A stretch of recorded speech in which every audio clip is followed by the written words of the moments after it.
কাতার বিশ্বকাপের xerox copy হওয়ার সব বন্দোবস্তই করছে কানাডা, যুক্তরাষ্ট্র আর মেক্সিকোর এই আসর। আর সেখানে এবারও কিলিয়ান এমবাপে, লিওনেল মেসি ঘোরাচ্ছেন ছড়ি।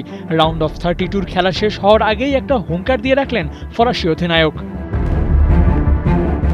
সুইডেনের বিপক্ষে জোড়া গোল করে এই আসরে যৌথভাবে সর্বোচ্চ গোলের মালিক বনে গেছেন এমবাপে।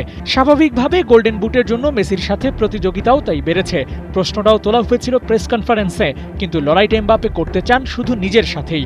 বলেছেন যদি লিওনেল মেসিও জিতে নেয় তা নিয়ে কোনো আক্ষেপ নেই, তার দৌড় বিশ্বকাপ ফাইনালের জন্য। মেসি আরও গোল করুক, কিন্তু তা নিয়ে কোনো চিন্তা নেই। পার্সোনাল কোনো অ্যাচিভমেন্ট না, এমবাপে ছুটছেন দলকে আরও একটা শিরোপা জেতানোর জন্য। তবে কে না জানে, নিজের দ্বিতীয় ট্রফিটা যদি বাগিয়ে নিতেই পারেন শেষ পর্যন্ত, তাহলে ব্যক্তিগত অর্জনের থাকবে না কোনো পরিসীমা। তাও আবার মাত্র 27 বছর বয়সে। Golden boot to Ballon d'Or সবই তার পায়ে এসে মাথা ঠুকে যাবে। কিন্তু মেসির সাথে কম্পিটিশন কেমন জমবে অ্যাডমায়ার করে বিতর্কটা এড়িয়ে গেলেন এমবাপে। ওর ফোকাসটা যে আসলেই বিশ্বকাপ ট্রফিতে, সেটার প্রমাণ দিয়েছেন ম্যাচ শেষে বলা ওই কথাগুলোই। বিশ্বকাপের পরিসংখ্যানে মেসির থেকেও সেরা এমবাপে।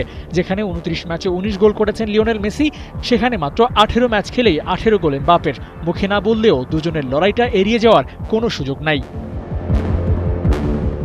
যদিও রাউন্ড অফ 32 খেলা শেষ হয়নি, তবুও এখন পর্যন্ত ধরন আর প্রতিপক্ষ বিবেচনায় আনলে ফাইনাল পর্যন্ত পৌঁছে যেতে পারে আর্জেন্টিনা ফ্রান্স দুই দলই। নেক্সট ম্যাচে আর্জেন্টিনার খেলা কেপ ভার্দের বিপক্ষে। ফেভারিট হিসেবেই নামবেন মেসিরা। জয়টা পেলে এরপর থাকলো কোয়ার্টার ফাইনাল। ফ্রান্সের জন্যও ব্যাপারটা সহজ। প্যারাগুয়ের বিপক্ষে জিতে সুপার 8 কনফার্ম করার ভালো সম্ভাবনা আছে। এছাড়াও ধারাবাহিকভাবে ম্যাচ জয়, দলের সেরা তারকাদের পারফরমেন্সের হিসেব করলে এই আসরে অন্যতম ফেভারিট গেল আসরের দুই ফাইনালিস্ট। এমবাপের মতো পার্সোনাল গোলের হিসেবটা হয়তো লিওনেল মেসিও করেন না। দলের হয়ে শিরোপা জেতারাই তো বেশি সম্মানের। আর তার দল যে ফর্মে আছে, তাতে এবারও শিরোপার জন্য ফাইট করতে পারবে আর্জেন্টিনা। গোল্ডেন বল কিংবা বুট সেটা তো পরের হিসেব।